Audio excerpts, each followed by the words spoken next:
Olá pessoal, sejam mais uma vez bem-vindos a mais uma aula da nossa série Matemática Melzinho na Chupeta. E se você não se inscreveu no nosso canal, inscreva-se no nosso canal, ative agora o sininho para receber todas as notificações e não perder nenhuma aula dessa série que está sendo feita com muito carinho para vocês. Inclusive, se você gostar dessa aula, se você curtir, dê aquele seu joinha, é sempre importante a gente ver o reconhecimento, nós enxergarmos o reconhecimento do nosso trabalho. Você pode colocar também nos comentários, pessoal, dicas de alguns assuntos que você gostaria que eu trouxesse aqui para vocês, que com certeza eu vou reler todos esses comentários, essas mensagens, estes assuntos e vou procurar fazer ou trazer esses conteúdos para a nossa matemática Melzinho na Chupeta, ok? Vamos nessa! Muito bem, pessoal, e hoje nós falaremos sobre as geometrias. Eu vou falar sobre a geometria plana básica, ou seja, é uma geometria do teu ensino fundamental, pessoal, mas ela tem muita aplicação nas provinhas de vestibulares e na tua provinha do Enem, não é isso? Agora, eu vou fazer, inclusive, algumas aplicações em situações, não digo do teu cotidiano, mas em situações que envolvem competências e habilidades da tua prova do Enem. Eu vou falar, pessoal, sobre os ângulos nas circunferências. Ou seja, eu vou falar sobre ângulo central de uma circunferência, eu vou falar sobre ângulo inscrito de uma circunferência, entre outras propriedades que você vai aprender comigo. Eu vou falar hoje no tão famoso contorninho. O que é esse tal de contorninho que é campeão de audiência nas tuas provinhas, principalmente na tua provinha do Enem? Vem cá, eu vou falar um pouquinho, pessoal, começando sobre ângulo central. Mas quando eu falo em ângulo, o que deves ver automaticamente à tua cabeça? Quando nós falamos em ângulo, pessoal, matematicamente falando para vocês, o ângulo é a abertura entre duas semirretas de mesma origem. Esta mesma origem é o que nós chamamos, deixa eu colocar aqui assim para vocês, esta mesma origem é o que nós chamamos de vértice do teu ângulo. O ângulo é esta abertura e eu estou detonando, ou melhor, determinando esse ângulo, simplesmente representando-o pela letra grega alfa. Então vamos de novo. O ângulo é a abertura entre duas semirretas de mesma origem, onde esta mesma origem é o que nós chamamos de vértice do teu ângulo. Estas duas semirretas são nada mais, nada menos do que os lados do teu ângulo. Tu tens um lado para cima, aqui tu tens um lado para baixo. Então, em outras palavras, esta aberturazinha é o teu ângulo. A abertura, na definição, eu falei para vocês que é uma abertura entre duas semirretas. Semirretas, ela tem uma origem, mas ela não tem fim. Mas nós iremos trabalhar, pessoal, e nas questõezinhas que aparecem para vocês, nas provinhas, nós iremos trabalhar com ângulos que são aberturas entre dois segmentos de reta, ou seja, ângulos que têm como abertura dois pedacinhos de reta. Mas, professor, o que seria ângulo central? Quando eu estou me referindo a ângulos na circunferência, o que seria o tal do ângulo central? É claro que você está me acompanhando aí de casa, pessoal. E quando eu falo em central, lembra o quê? Centro, não é isso? E o ângulo central é todo ângulo cujo vértice coincidirá com o centro da circunferência. E digo mais, o ângulo central é todo ângulo cujo vértice coincidirá com o centro da circunferência, esse centro que eu vou chamar de ponto O. E os lados desse ângulo são nada mais, nada menos que os raios da tua circunferência, que eu estou representando-os pela letra R minúsculo. Então vou repetir. O ângulo é central quando o seu vértice coincidir com o centro da circunferência e os lados desse ângulo forem os raios da tua circunferência. Agora, o que eu quero desse ângulo aqui? Eu vou chamar mais uma vez esse ângulo, vou representá-lo pela letra grega alfa. Ok, até aqui? Agora, dá para tu perceberes que a abertura deste ângulo está delimitando, está demarcando o que nós chamamos na circunferência de arco. Então, veja só. A abertura do ângulo está determinando, está demarcando o que nós chamamos de arco. Então você tem que este arco, pessoal, é nada mais, nada menos do que a distância entre dois pontos que pertencem à circunferência sobre a circunferência. É o que nós chamamos também, matematicamente falando, que este arco é o segmento curvilíneo, é o segmento em curva que une dois pontos que pertencem à tua circunferência. E o que eu quero de vocês aí de casa, pessoal, que é muito comum em prova? Sempre que aparecer para vocês o tal do ângulo central, o ângulo cujo vértice coincide com o centro da circunferência e os lados são raios. A abertura desse ângulo, esta medida em graus, é a mesma medida do arco que ele delimita na tua circunferência. O ângulo em graus tem a mesma medida do arco. Em outras palavras, se eu supor para vocês, vamos brincar um pouquinho, Vamos supor que este ângulo corresponda a 100 graus. Consequentemente, o arco que este ângulo determina na circunferência valerá os mesmos 100 graus, porque o ângulo central e o arco têm as mesmas medidas em graus, que também servirá para radianos. Então, a medida do ângulo central e a medida do arco que este determina na tua circunferência em graus ou em radianos devem ser exatamente iguais. Tranquilo? Vem cá. Agora vamos supor que eu troque para vocês, para que apagador, né? Vem. Vamos supor que eu troque para vocês e eu afirme que esta medida corresponda a 3,5 radianos. A partir do momento, pessoal, que eu estou afirmando para vocês que o ângulo central vale 3,5 radianos, 3,5 radianos, claro que eu estou chutando aqui, né, velho? 3,5 é muita coisa, mas 3,5 radianos, eu estou afirmando para vocês que o teu arco corresponderá aos mesmos 3,5 radianos. Se eu afirmar para vocês que esse ângulo central vale 1 radiano, o teu arco valerá 1 radiano. Se for 2 radianos, é 2 radianos. Pi radianos, pi radianos. 33 graus, 33 graus. 45 graus, 45 graus. Ou seja, mais uma vez reforçando, a medida do ângulo central e do arco em graus e radianos sempre vai ser a mesma. Muito bem, pessoal, mas se eu perguntar para vocês o seguinte, nós já sabemos o que é o ângulo central. Eu sempre vou repetir, pessoal, até o final desta aula, a definição de ângulo central para que ela possa ser fixada aí no teu computador mais potente da face da Terra, ou seja, o teu cérebro.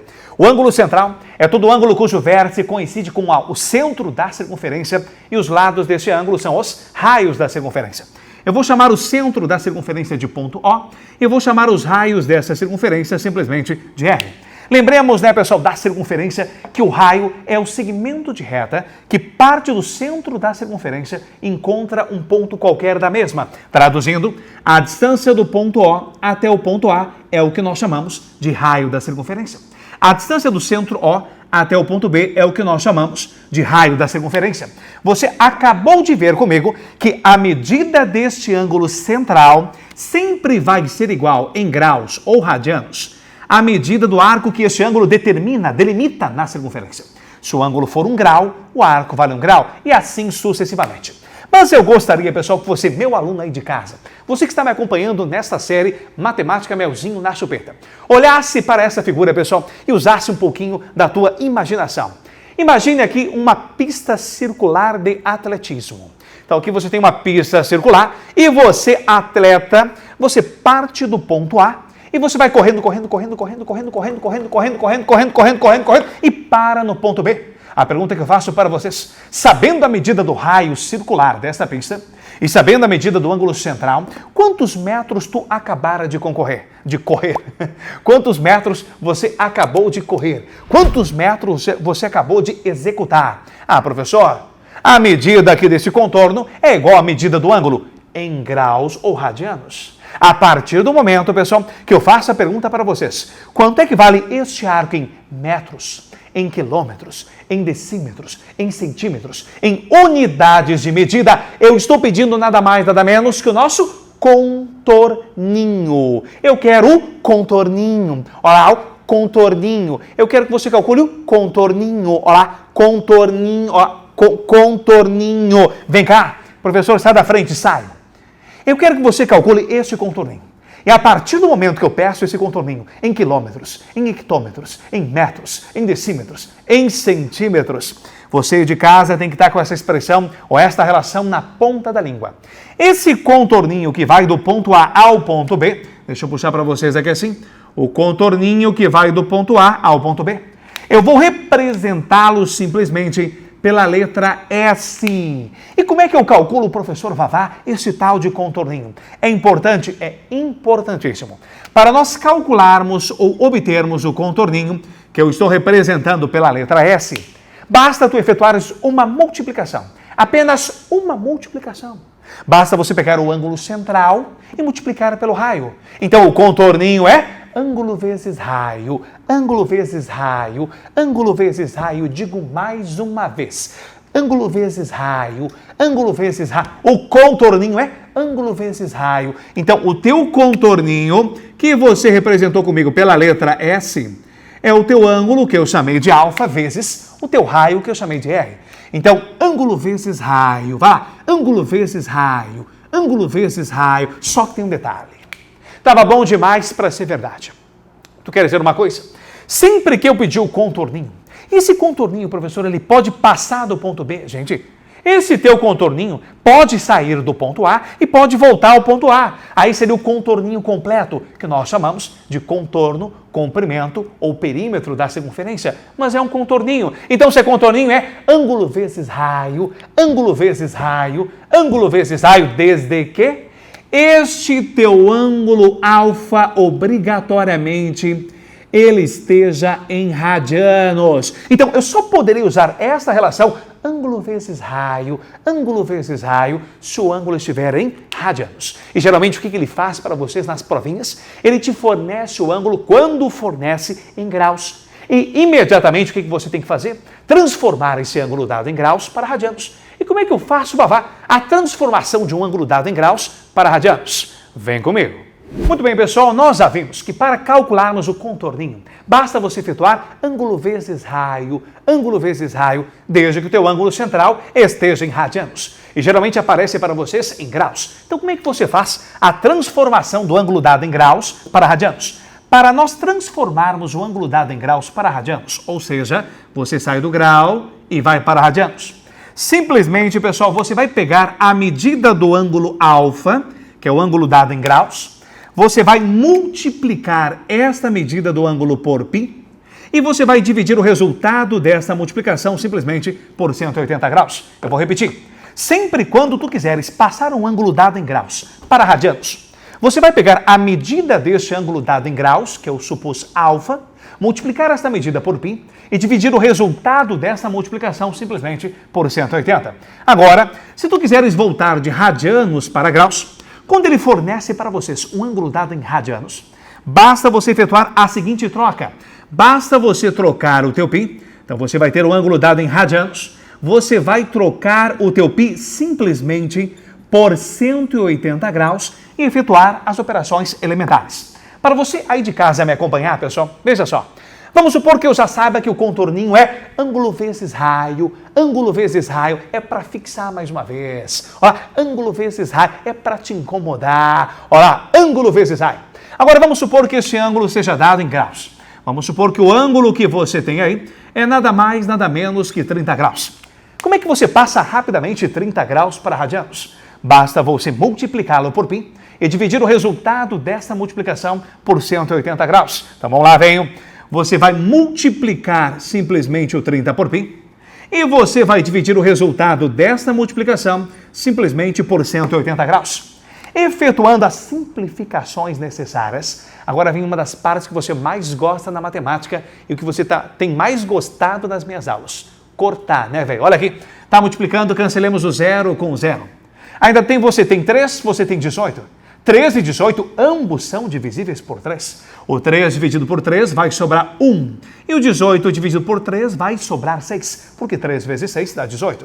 Sobrou 1 vezes π em cima e sobrou 6 embaixo. Então, em outras palavras, sobrou para vocês 1 vezes π vai dar π. Sobrou 6 embaixo, π sextos. Em outras palavras, 30 graus é exatamente a mesma coisa que π sextos radianos. A partir do momento que você transformou o ângulo dado em graus para radianos, você pode aplicar a relação do contorninho, ângulo vezes raio. Tendo raio em mãos, multiplicando pelo ângulo dado agora em radianos, você vai ter o teu contorninho. Mas, professor, o senhor comentou que se nós quiséssemos voltar de radianos por graus, por algum motivo, bastava pegar o ângulo dado em radianos e trocar o teu π por 180 graus e efetuar, consequentemente, as operações elementares. Vamos supor que você tenha π sextos. Eu quero que você volte de radianos, π sextos radianos, para graus. Basta você pegar o teu ângulo π sextos, vamos pegar aqui assim, você vai pegar o teu π sextos radianos e para nós voltarmos para graus, basta no lugar do teu π, tu colocares 180. Se tu colocar, pessoal, 180 no lugar do π, você vai ter 180 graus.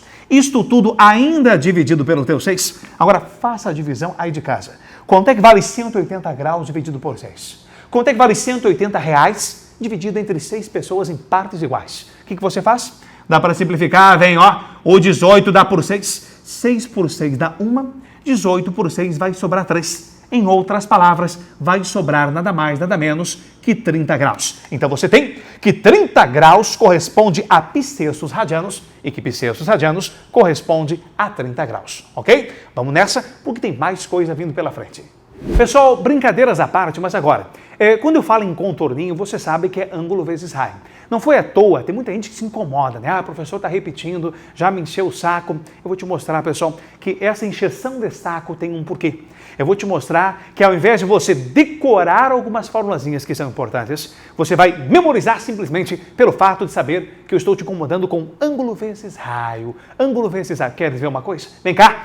O contorninho é a mesma coisa que ângulo vezes raio. Em outras palavras, este ângulo tem que ser um ângulo central, não é isso? Se você pegar a medida deste ângulo alfa em radianos e multiplicar pelo raio, dado em metros, em centímetros, automaticamente você vai ter a medida desse contorninho. Olha lá, vem, ó.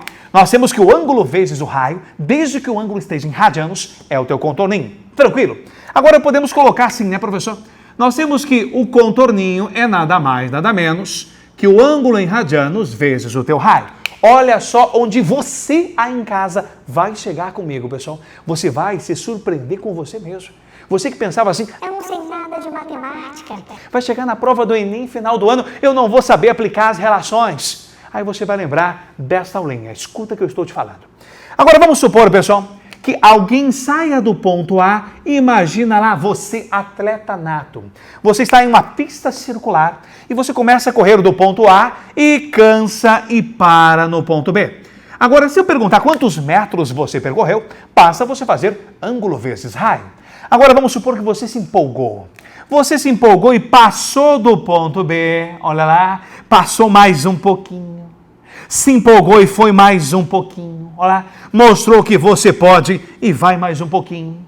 Continuou, professor, mas se eu passei do ponto B, automaticamente esse meu ângulo aqui, ele aumentou. Vocês concordam comigo, pessoal?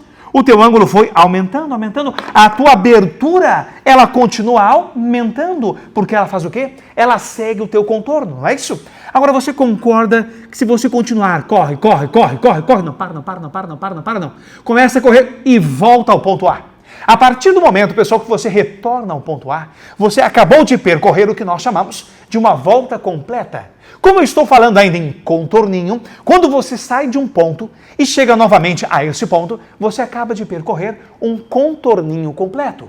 Professor, mas como é que eu faço para calcularmos, para obtermos o valor desse contorninho completo? Pessoal, contorninho, completo ou não, é ângulo vezes raio. A diferença é que esse contorninho completo é chamado de contorno da circunferência, comprimento da circunferência, perímetro da circunferência, que muitas vezes ele não usa em provas o S, ele chama simplesmente de C, comprimento da circunferência. Agora, C, S, P, o nome que tu quiseres dar para o contorninho, aí é contigo, camarada. Mas sabendo que o contorninho é ângulo vezes o raio, tu percebe que quando você fizer uma volta inteira, o ângulo de abertura é o ângulo de uma volta inteira. E o ângulo de uma volta inteira, pessoal, corresponde a quanto?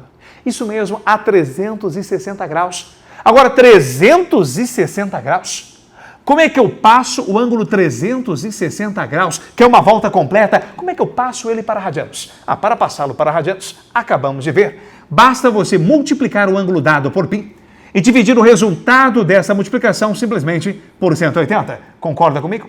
Agora, efetuando os cálculos necessários, você pode cortar o zero com o zero e 36 dividido por 18 dá 2, porque 2 vezes 18 dá 36. Então você vai ter nada mais, nada menos que 2π. Agora é o teu ângulo dado em radianos. Então, em outras palavras, quando você sai de um ponto e volta ao ponto, esse contorninho completo efetua um ângulo de 360 graus ou 2π radianos. Como eu tenho um ângulo agora dado em radianos, basta fazer o quê? O contorninho vai ser dado pelo ângulo vezes o teu raio. Opa! Olha o que você aí de casa acabou de montar junto comigo a fórmula do comprimento, também chamado de perímetro da circunferência. Tu lembra que você decorava essa fórmula no colégio?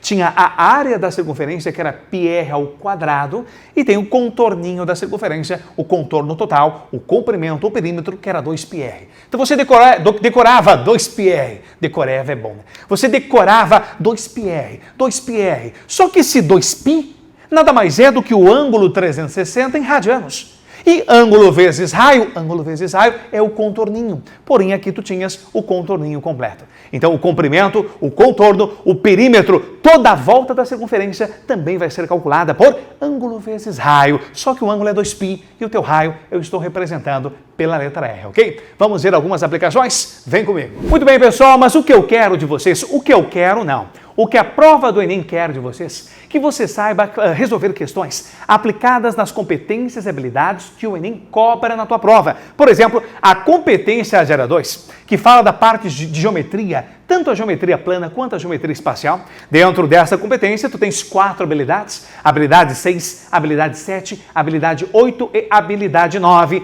Mas o que eu quero de vocês é o seguinte: o que tem a ver, pessoal, esse conteúdo que nós estávamos trabalhando até o momento, que é o ângulo central e o ângulo inscrito, o que isso tem a ver com questões mais contextualizadas? Tu quer dizer uma coisa? Imagine comigo, use a tua imaginação aí de casa. Senta aí e presta bem atenção para você ver onde nós vamos chegar, pessoal. Eu tenho uma praça circular, e eu estou afirmando para vocês que o centro dessa praça é representado pela letra O. Lembremos que a distância do centro a um ponto qualquer é o que nós chamamos de raio. Eu vou supor, pessoal, que o raio dessa circunferência seja exatamente 5 metros. Então você tem uma praça pequena cujo raio vale 5 metros. Agora você tem, pessoal, raio vale 5 metros, ok? Agora dá para tu perceberes que foi inscrito nessa circunferência um triângulo de vértices ABC. Professor Vavá, dá para repetir a parte que o senhor fala triângulo inscrito? Triângulo inscrito, pessoal, in é de interior. Só que o triângulo inscrito, ele é mais do que estar no interior. O triângulo inscrito, além dele estar no interior da tua circunferência, os 3 vértices desse triângulo obrigatoriamente deverão ser pontos que pertencem à tua circunferência. O ponto A pertence à circunferência, o ponto B pertence à circunferência e o vértice C também pertence à circunferência. Então repita comigo. Quando é que um triângulo vai estar inscrito em uma circunferência? Quando ele estiver dentro da circunferência, mas os 3 vértices desse triângulo forem obrigatoriamente pontos da tua circunferência, ok? O centro do triângulo não precisa necessariamente coincidir com o centro da tua circunferência para que ele esteja inscrito, ok? Agora vamos supor, vou chutar. Vamos supor, pessoal, que este segmento de reta, que vai do ponto A ao ponto C, vou chutar aqui, vamos supor que ele seja 6 metros.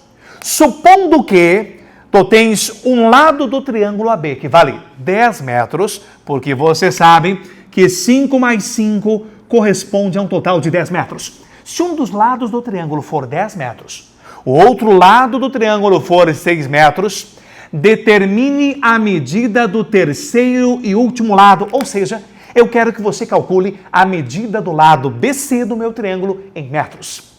Professor, não tenho a mínima noção como faz isso. Tu quer dizer uma coisa? Agora é uma propriedade, pessoal, fundamental da tua geometria plana que você vai descobrir comigo aí de casa. O último ângulo que nós trabalhamos nesta aula foi o ângulo inscrito. Agora diga para mim, pessoal, qualquer coisa, volta nesta aula aí, vá lá na definição de ângulo inscrito e refaça novamente. Ou seja, revisa. Um ângulo vai ser inscrito na circunferência quando o vértice deste ângulo for um ponto que pertence à circunferência e os lados forem cordas. Este ângulo A é um ângulo inscrito na circunferência. Este ângulo B é um ângulo inscrito na circunferência. Aquele ângulo lá em cima é o ângulo C, inscrito na circunferência. Mais uma vez. Por que este ângulo C é inscrito na tua circunferência? Porque o vértice do ângulo pertence à circunferência e este lado CB é uma corda e este lado AC é uma corda também. Agora, o que você aprendeu comigo sobre ângulo inscrito? Pessoal, olha para mim, olha para as canetinhas. A abertura entre o ângulo inscrito, mais uma vez, foi rápido, né? De propósito. Olha aqui. Parte do vértice, a abertura do ângulo, mais uma vez. Olha o jogo de ombro aqui, ó. A abertura do ângulo, A abertura do ângulo está delimitando um arco que vai do ponto A ao ponto B, do ponto A ao ponto B. Só que do ponto A ao ponto B, sabendo que o AB é o diâmetro da circunferência, aqui você tem metade da circunferência. E a metade de uma circunferência em graus corresponde a quanto? Isso mesmo, 180 graus. Então você vai ter, pessoal, que a abertura do ângulo em C representa um arco de 180 graus. Só que a medida do ângulo inscrito sempre vai ser a metade do arco que ele delimita na circunferência, a metade do arco que ele determina na circunferência.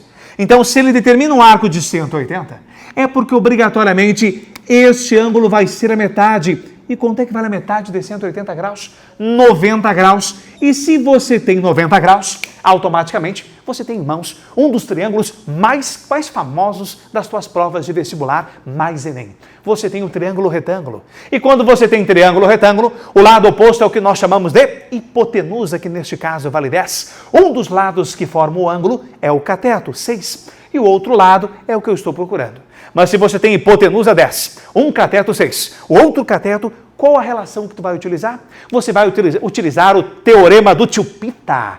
Cria intimidade. Tio Pita é porque o teorema é de Pitágoras. O teorema de Pitágoras diz o quê? Que a hipotenusa ao quadrado vai ser igual à soma dos quadrados dos catetos. Então, eu não sei quanto é que vale esse cateto, eu vou chamá-lo simplesmente de x. A hipotenusa, que é o lado oposto a 90 graus, corresponde a 5 mais 5, dá um total de 10. Então, você vai ter a hipotenusa 10 ao quadrado vai ser igual à soma dos quadrados dos catetos. Então, você vai ter x ao quadrado. Aqui você vai ter mais 6 ao quadrado. Eu quero que vocês olhem comigo aí de casa o valor do x. 10 ao quadrado corresponde a 100. Isso aqui vai ser igual a x ao quadrado. E 6 ao quadrado dá um total de 36. Isolando o teu x, este teu 36 troca de membro, troca de sinal. Ele passa subtraindo o teu 100. Pessoal de cabeça, 100 menos 36, 64. Em outras palavras, eu estou afirmando que 64 vai ser igual a x ao quadrado, ou x ao quadrado vai ser igual a 64, é a mesma coisa. O que eu faço agora, professor? Para nós encontrarmos o valor de x, basta você aplicar raiz quadrada em ambos os membros. E aplicando raiz quadrada de x ao quadrado, simplificamos, você vai ter o valor do x. Vamos colocar aqui. Aplicando raiz quadrada do 64, raiz quadrada de 64 corresponde a 8. Em outras palavras, a medida do cateto BC, que eu chamei de x, corresponderá a 8 metros. Ok, gente? Então, o aluno não tinha noção que este ângulo era que esse triângulo, era um triângulo retângulo e este ângulo era um ângulo de 90 graus. Agora, depois de você ver comigo o que é ângulo inscrito e você já sabe a teoria, você automaticamente já fez a dedução. Ok, pessoal? Muito bem. Essa foi mais uma aulinha da nossa série Matemática Melzinho na Chupeta. Não se esqueça de se inscrever no canal, ativar o sininho, colocar nos comentários quais são os conteúdos que você gostaria que eu desmanchasse para vocês e tornasse a matemática cada vez mais Melzinho na Chupeta. Ok? Aquele abraço.